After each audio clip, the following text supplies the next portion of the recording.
get started. Where the parole board is conducting a revocation hearing as you're accused of violating the conditions of your parole, specifically condition number 2. Parolee failed to submit the monthly reports as ordered. How do you plead, guilty or not guilty? Guilty. Okay. Condition number 4. On February 13th, 2020, you tested positive for cocaine and amphetamines.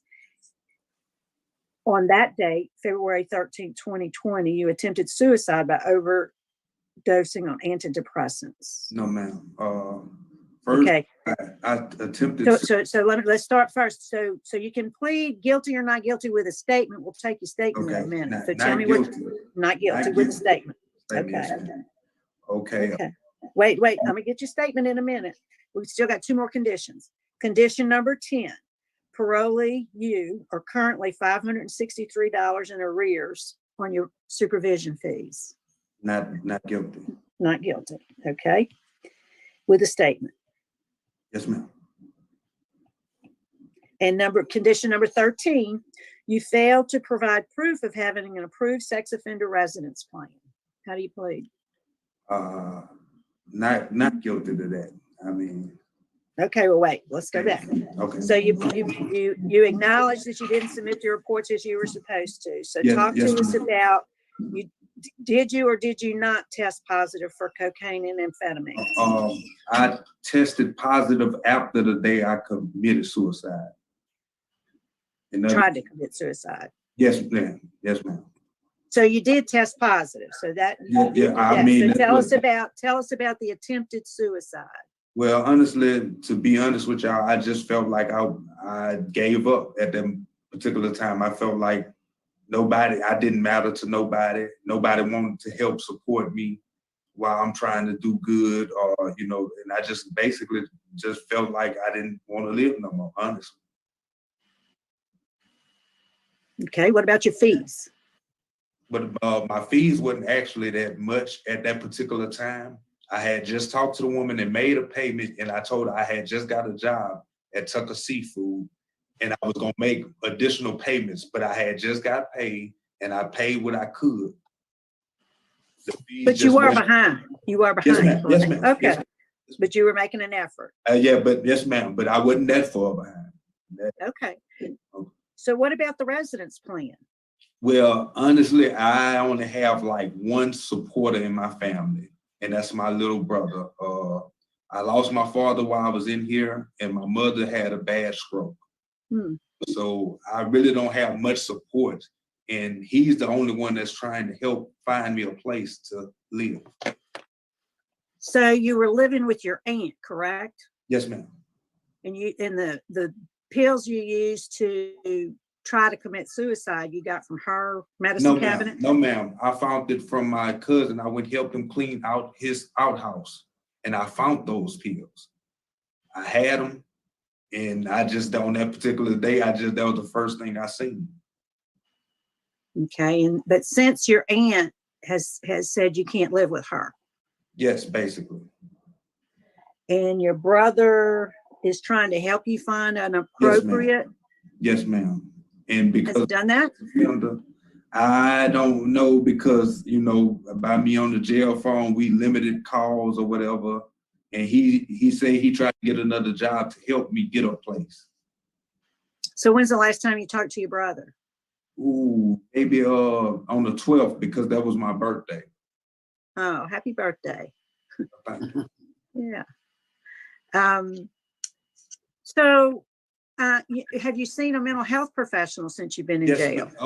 When I came here, I came from North Lake, and they diagnosed me with depression and anxiety. How long did you stay in North Lake? I stayed there, I want to say 8 days. And so you do take medicine now? Yes, ma'am. Yes, ma'am. I take Lexapro and Seroquel, a mood stabilizer and an antidepressant. Okay. I don't know. It's hard. Yours is a difficult situation. I think you need some help, but without a place to live, you're in a quite a situation. You realize that, right? Yes, ma'am. All right. I'm going to turn it over to my colleagues. Mr. Jones? I don't believe I have any questions, Madam Chairman. You covered it. Mr. Marabella? I've just got a couple of questions. Mr. Cook, had you ever taken medication before prescribed sir. by a mental health practitioner? Sir. No, sir. How do you feel now taking this medication as opposed to when you were attempting to commit suicide? I feel better, but I just can't allow my emotions to override my, feelings. Basically, I got emotional and started thinking about all my problems, and that's what basically led to that point. Because like the fact still remain, I really don't have no support. I do my best, but in the situation where I'm coming from, I really need support, honestly. As our chairman mentioned, you're in a tough spot. This is a very difficult situation that you're in. That's all the questions I have. So, Cedric, in addition to the medication, do you get to speak to somebody? Do you see a mental health professional? Well, I see like the medic, and they tell me if I need anything or if I'm ever feeling low, I can let them know or whatever. Mm-hmm. No counseling, though. No. Okay. No, ma'am. Is there anything you'd like to say to us? I'm going to ask for an executive session Me so we can too. discuss Yeah. some confidential matters, but is there anything you want to say to us before we do that, Cedric? Yes, ma'am. Honestly, I just want to say I'm a person that I'm not into doing crime anymore. I'm too old for that. I just need some support, in other words. Yeah, I'm not looking for much. I'm 37 years old. I just need a little helping hand to do, All right. Well, Mr. Jones, can you do the motion? I will. I make a motion for us to go into executive session to discuss confidential matters. Mr. Marabella, is there a I second? second that. Yes. And I concur. So we have a unanimous vote for executive session. Mr. Cook, stand by. We'll be right back with you. We're going to be in executive session in a few minutes. Well, what do you think they're going to do? It is tragic to hear that, but it is something that I have empathy for, and I'm sure many of us have situations where we know someone or know someone who knows someone. I personally have a childhood friend that I was close with, and he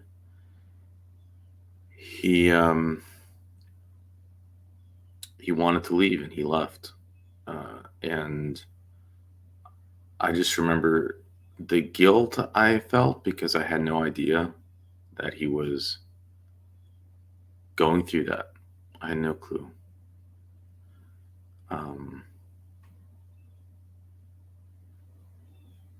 And the tragic thing about it as well, he has two brothers, and his younger brother, then a year later did the same thing.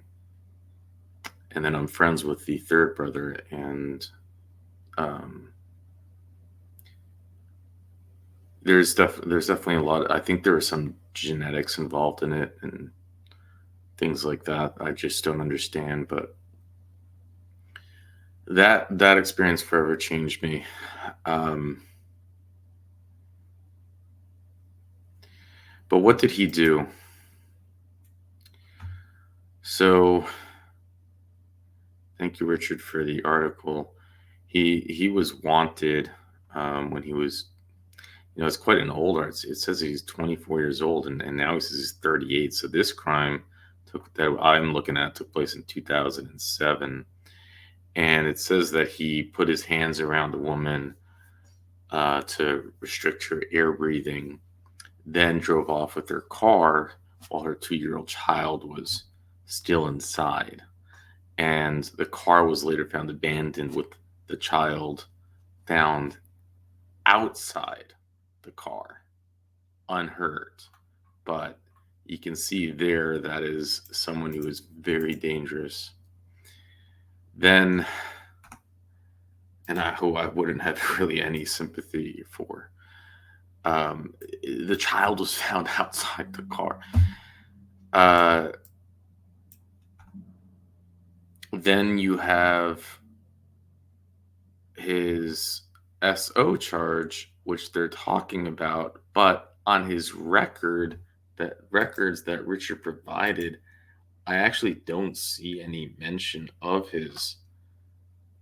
those offenses. It only shows the second-degree kidnapping, which is what we just discussed. So I'm quite confused about that.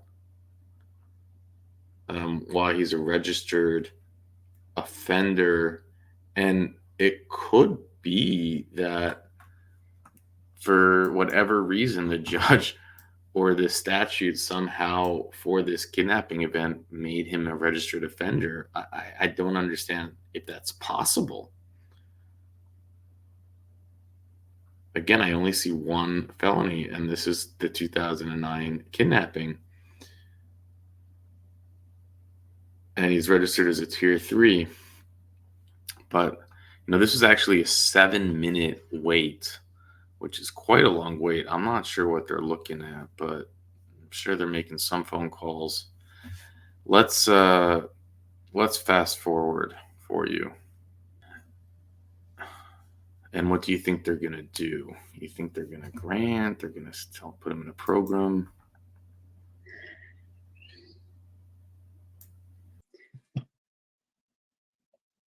All right, Mr. Cook, can you hear me?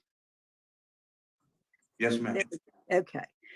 Well, we're back in regular session. We really are faced with a dilemma in your situation because we've all agreed that you need some help. You've asked for the help. So this is what I'm going to go ahead and vote on the record, and I think my colleagues will support me. My vote will be to continue this hearing pending a mental health evaluation and the determination for need for specific treatment for you. Okay. What that means is you're going to be moved from that facility where you're in West Baton Rouge. You'll be moved to Hunt Correctional Center because they have a good mental health team there. While that's happening, we also want to work on getting you an appointed lawyer to try to help you with your housing issues and other issues. So once they do the mental health evaluation, they'll submit a report to us, and you'll probably come back before the 3 of us again for a more specific decision. But we're going to continue this proceeding today until we can get those services for you. Okay, that's my vote. And so I'm going to turn it over to my colleagues for theirs. Mr. Jones, you're on mute. Mr. Cook, my vote is the same as Mr. Vernotz's. What we're trying to do is help you because sometimes we see inmates that we think deserve some help and need it. And so that's what our goal is today. We'll see if we can't make this work for you. Okay. Good luck. Mr. Marabella. Oh, you're on mute. There you go. Still on mute. There you go. My vote is the same for the very same reasons. There we go. Okay, we got it. So do you understand that, Mr. Cook?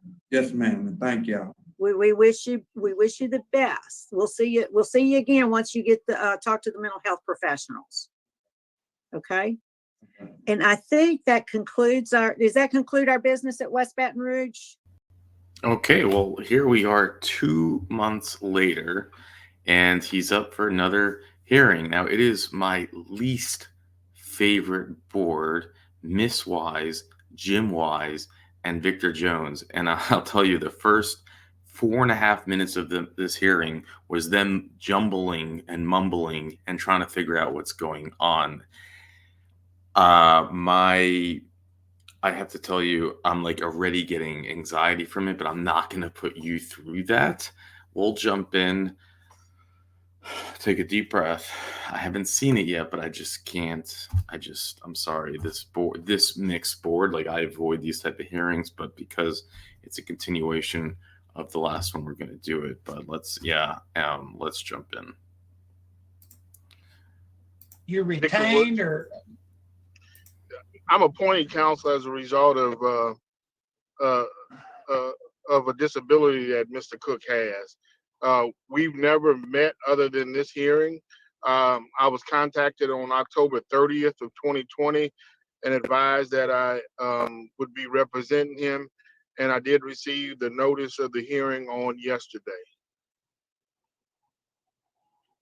Okay.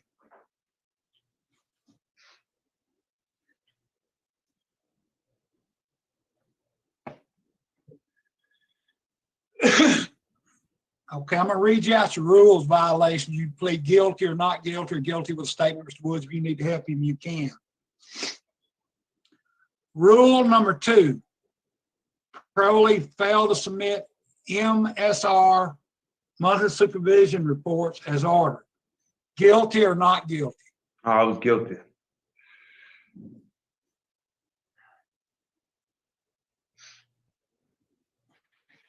Rule 4, on 2/13/2020, Parole tested positive for cocaine and methamphetamines.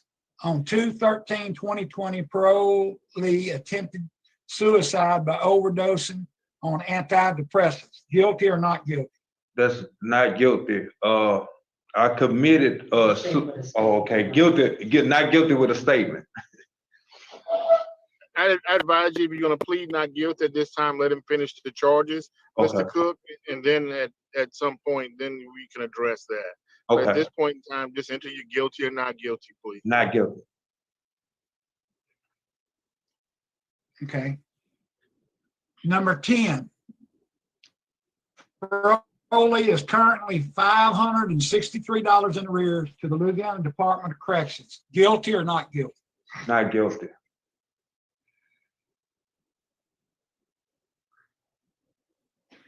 Parole failed to provide proof of having an approved sex offender residence plan. Guilty or not guilty? That's guilty.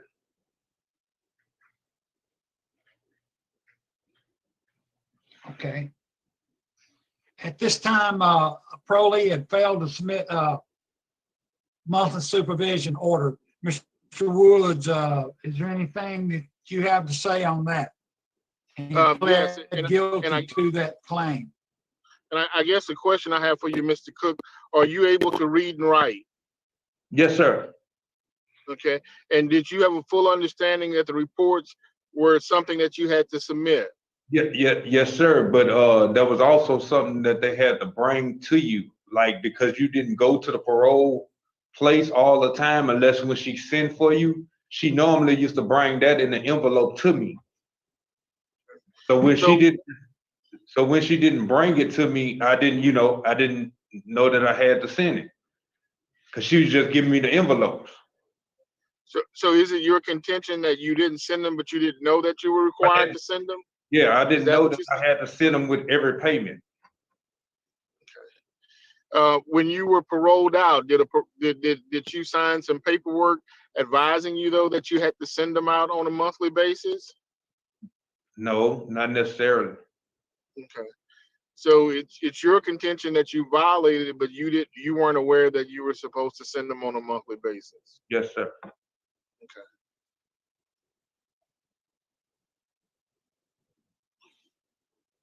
Okay. Nothing further. Anything else? All right, I'm gonna read you what the rule violation says, Mr. Wood, so you can I will submit a monthly report by the 5th of each month until I complete my supervision. I will also report to my parole officer when ordered to do so. Okay.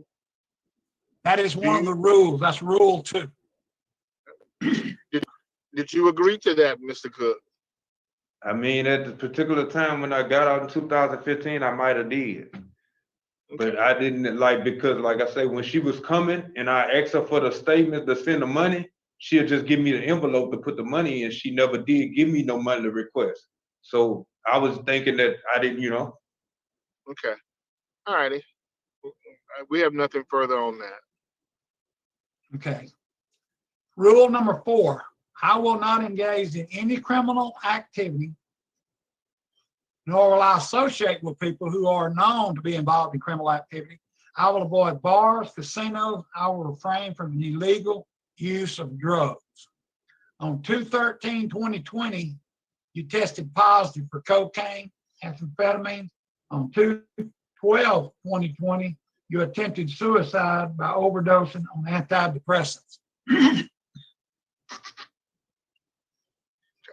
Mr. Cook, have you been diagnosed with a mental illness? Yes, sir. And I was What is- I was diagnosed on the 12th. They said that they had cocaine in my system, which came from the hospital record. She did never piss test me and find anything. This came from the hospital records. And then the hospital sent me to North Lake where they did a mental evaluation, and they diagnosed me with depression, anxiety, and schizophrenia. Have you received any treatment for your mental illness? Yes, sir. Since then, yes. Okay. When I was at And- North. And are you on some type of medication to help you treat your mental illness? Yes, sir. I'm on Lexapro and Seroquel. And was your attempting to commit suicide based upon your instability in your mental illness? Yes. And has that been treated now? Yes, sir. Okay. We have nothing further. Okay, rule number 10, I will pay supervision fees in the amount set by the Louisiana Department of Corrections. By the Louisiana Revised Statute, payments are due the first day of each month. And he is currently $563 in arrears. Were you employed when you were on parole? Yes, sir. Listen, I was behind 4 payments. Well, 5. Okay, I had got a job at Tucker Seafood in Zachary. I made a payment. The woman called me and I told the woman that, I just got a job and I'm gonna make a payment. I'm gonna catch up. So you didn't have sufficient income to make these payments? Not at first, until I got a And job. I got a job 3 weeks before the suicide happened. Okay, and how much were you making? I was making $8 an hour. $8 an hour, and you're aware that's just a little above minimum wage, correct? Yes, sir. Did you have to pay for rent and board and food while you were on parole? Food. Yeah. And did you have a lot of extra income or disposable income from the check that you were receiving? No, sir. So you were financially unable to pay your fines and fees because you were almost below the poverty line? Yes, yes, sir. You know what I mean is basically you didn't have enough income to take care of your basic necessities and pay your parole fees. Would that be correct to say? Yes, sir, because I don't have a support system where I have help like that. So everything basically is on what I get and what I earn. Okay. We don't have anything further.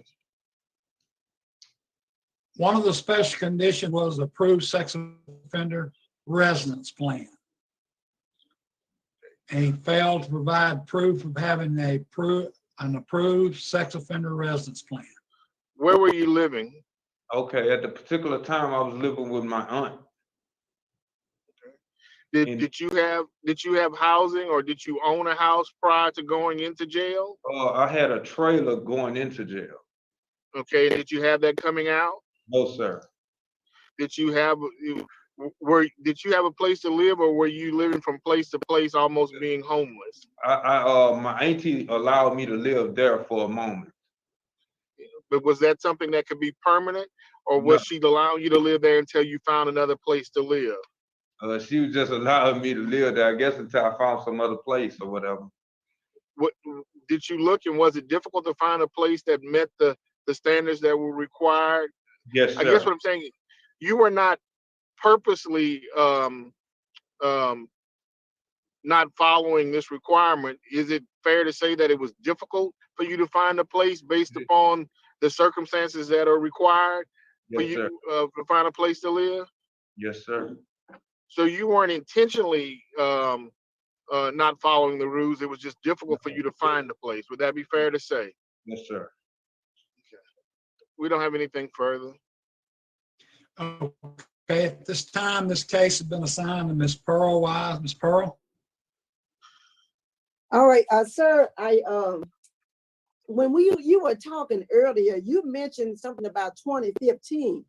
But now we're talking about since you've been released on April the 24th of Okay. 2019. Okay. This is the time we're talking about, Yes, ma'am. when you got paroled out. And I saw where the officer, you got paroled out to, what's that, Job Avenue Yeah. in Zachary. Okay, Yes. and it's Aunt Betty's house. Yes, ma'am. Okay, now according to what the probation officer documented, Aunt Betty has said you cannot come there because of your drug use. That's what she stated. So speak to that.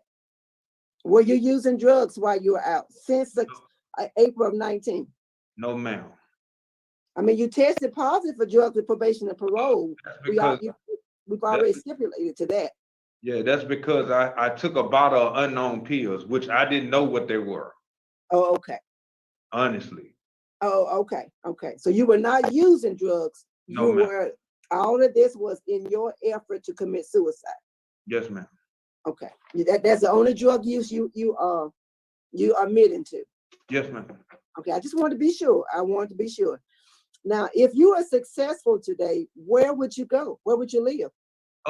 My little brother was trying to find me a place, but I don't have that much support, nor, money is hard. And really, I don't know because of the situation with the sex offender thing. Right. That's what I was thinking too. It's a big unknown. Yeah, see, because that's why they sent me here to Hunts to get mentally evaluated. Why they said they was gonna try to find me a place at the particular time. Mm-hmm. They know I didn't have the support to get out there and or no housing. Okay. Sex offender. Okay. Well, the mental health evaluation, we do have a copy of that. I don't know if your attorney received a copy of it, but No, I haven't. you do have. Okay. And so that's why this hearing is taking place today, because the mental health evaluation indicated that you are able to understand the matters, that we're discussing today, and that you are competent to be present at this hearing. Now, what I am concerned about is you are on parole until 2024, and you just got out April of 2019, and we are here. So I'm just trying to figure out what to do. And like you said, you don't know, how you going to be successful on the street. I mean, I can make it. I can make it. I can most definitely make it. It's just I have my situation. I'm gonna ask this. Go ahead. Is Yes, there somebody on the outside that can assist you in finding a place to live or understanding the situation that can prepare a place for you upon your release? Is there somebody who can help you find a place that is a family member that understands the gravity of the situation? Oh yes, my little brother. Is that something that he can accomplish? I don't know for his money wise, but he can most definitely try. He will give it a try for me. Well, I don't know if this is possible. I'm just asking you. Would you be willing to say that you will understand that you would not be released until you found a place, but upon you finding a suitable place that you could be released? Okay. No, I'm asking you. Would you? I mean, I don't know because I don't have much communication with him since I'm here. And I understand. but you understand the problem that you have is that if Yeah. they release you and you don't have a place, then you're going to be right back here. Yeah. So I guess I'm asking you, and I don't know if this is possible, that whether if it was possible, would you agree that your release would be conditional upon you finding a place that allows you to stay? Because if you get out, you're just going to be out on the street. You understand what I'm saying? Yes, sir. So if that could be a condition of your release, would that be something you would agree to? Yes, sir. Okay. But that means you'd have to talk to somebody to help them locate a place where you can go. Yeah. Well, yeah. Yeah, because it looks like you are on now for property crime. So that sex offense is a prior sex offense. And I don't know if you qualify for work release. We'll have to find out. That is a work release date in your file. So, but I don't know if you qualify for work release as a result of that prior sex offense. But that's all I had, Tim. Because of his mental health and everything, I think it's going to be a problem for work release too, also the sex offense. Okay, Mr. Jones. Yeah. Unmute your mic, Mr. Jones.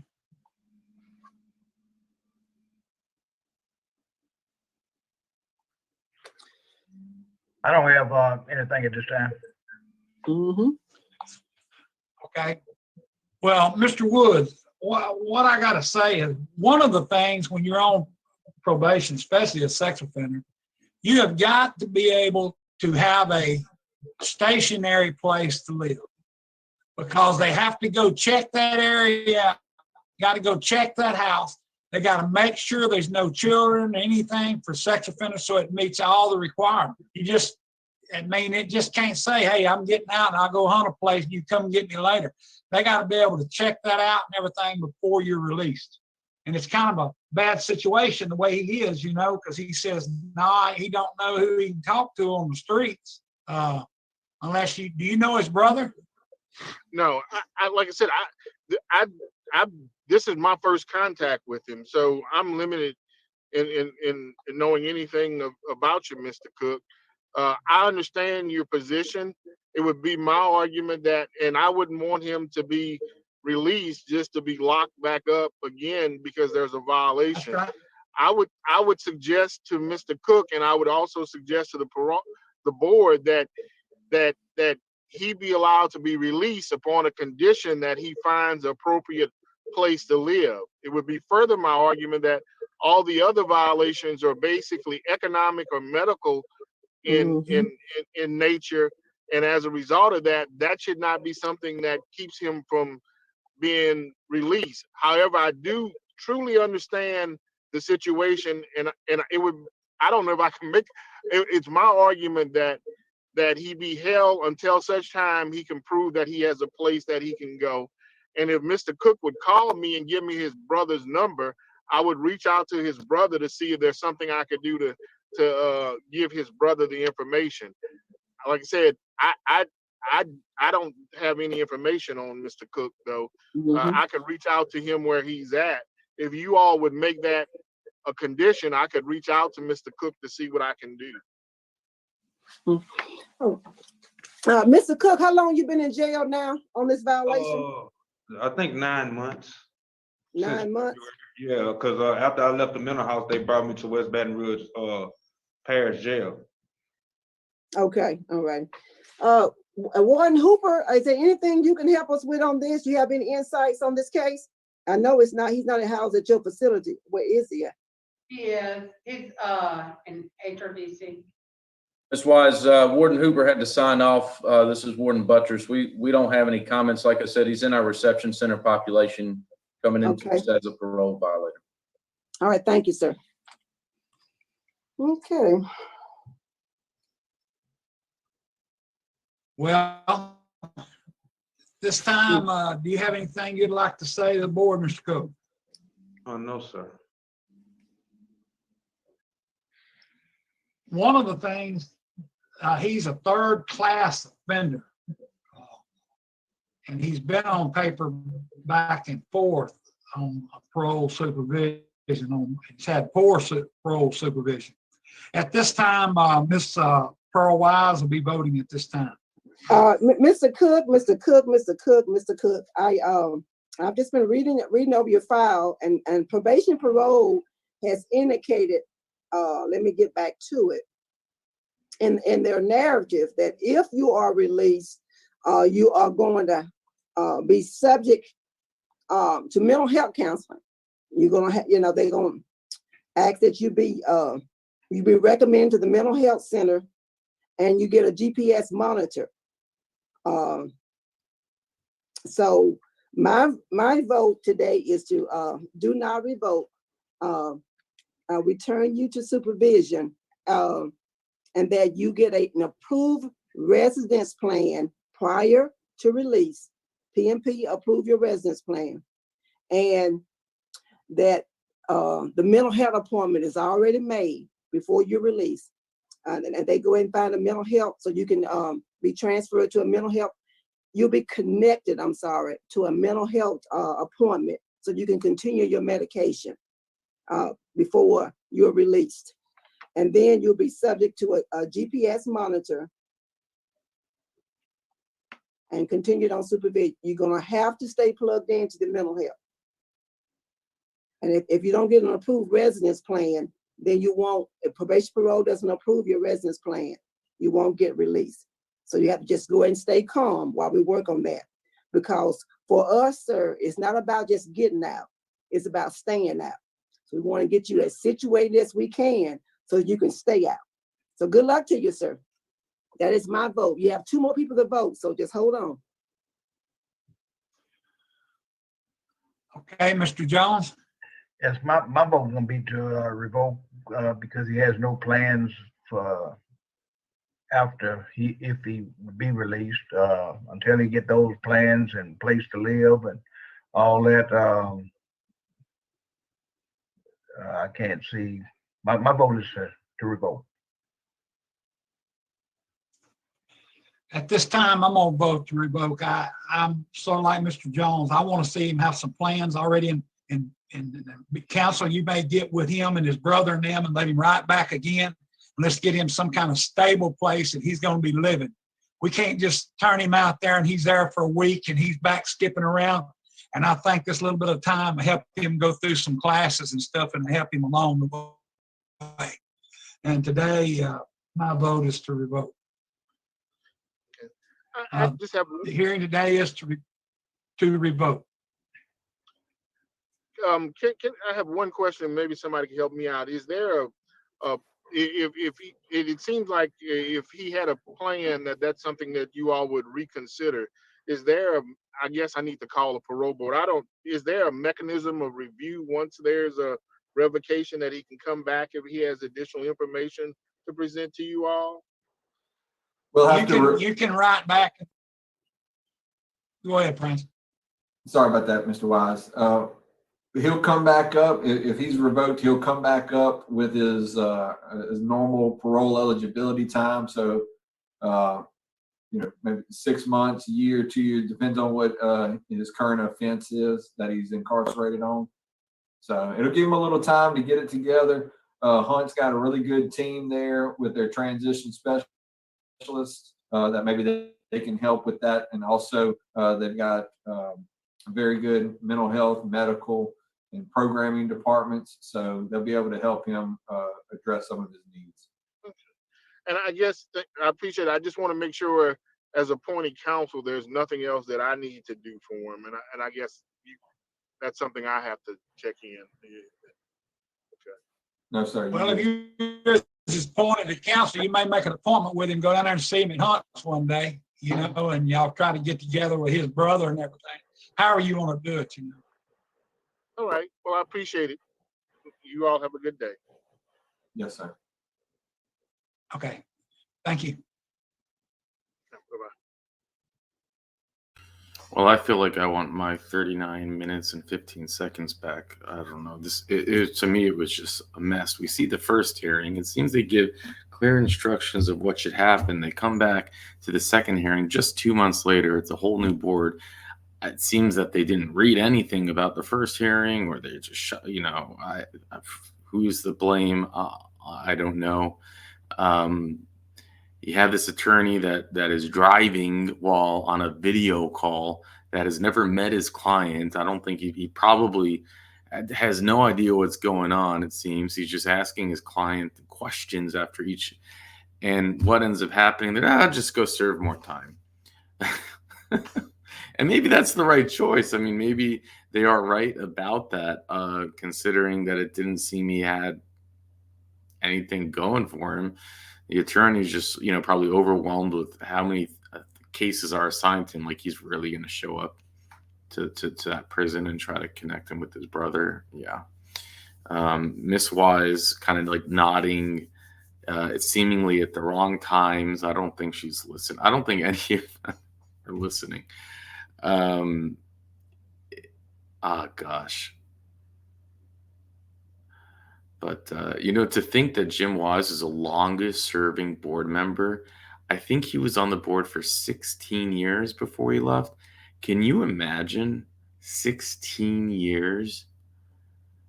Why? Why did so many different governors feel that he should be on the board for so long? Have they ever watched him in action? And he was like an investigator, a third-party investigator at Angola, where he would investigate crimes of inmates. And can you imagine having to have worked with him or being an inmate? Well, and if you're wondering why I'm showing so much animosity, maybe it's the first or second time seeing him. If you see him long enough, I just haven't found a single redeeming factor about him in the way that he handles his role, and the empathy or lack thereof of empathy to victim families. The idea that his microphone and internet is always, without exception, every single hearing has an issue. And to think that someone would, as their job, not put in an effort to improve that is just, I think, says everything you need to know. But I don't know. Cedric is out. He's out. I don't know what date he got out. And again, his record only shows that he has that one offense from 2009 where he tried to restrict the airways of a woman, took her car with the 2-year-old baby in it. Then the car was found with the baby outside the car, unhurt, and that's the only offense that I see him with from 2009. But they say he has 3 felony offender and he's a registered offender. So if he is a registered SA offender, I would say just keep him locked up. You cannot risk someone who's unstable and without any